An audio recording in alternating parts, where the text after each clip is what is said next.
אנחנו בגאולה, אנחנו במלחמה, אנשים נהרגים, חיילי צה"ל. אז מה קורה פה? האם זה היה רק פעם? אולי יש איזשהו רמז בתורה לדבר הזה. פרשת השבוע, פרשת שמיני, פותחת במילים ויהי ביום השמיני. ביום השמיני הזה מה קרה בעצם? זוהי היום שבו עשו את חנוכת המשכן, וכתוב בחז"ל שלא היה לקדוש ברוך הוא יום שמח כיום חנוכת המשכן. אם כן, שואל אור החיים הקדוש, למה המילים פותחות בלשון ויהי ביום השמיני? שהרי ידוע שויהי זה לשון צער. אז לא מובן, למה אתה מכניס לשון צער בזמנים שהם זמנים של שמחה?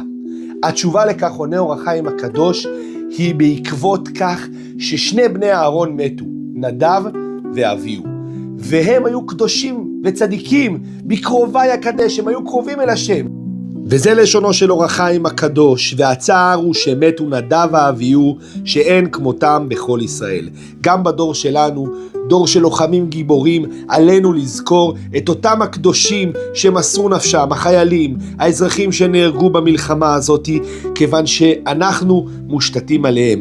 אין קדושים כמותם בארץ. ולכן גם בימים אלו, שאנחנו בימים של חירות, בימים של חג הפסח, אנו צריכים לזכור שהזכות שלנו לחגוג את החג בחירות, ובזכות אותם אלו שמסרו נפשם בכל הדורות. ולכן יש פה גם צער שמהול בשמחה, אבל מתוך הצער הזה אנחנו קמים ואומרים לבורא עולם בשפה נקייה וברורה, אנא השם תגאל אותנו לגאולה שלמה וחירות אמיתית. שבת שלום ומבורך.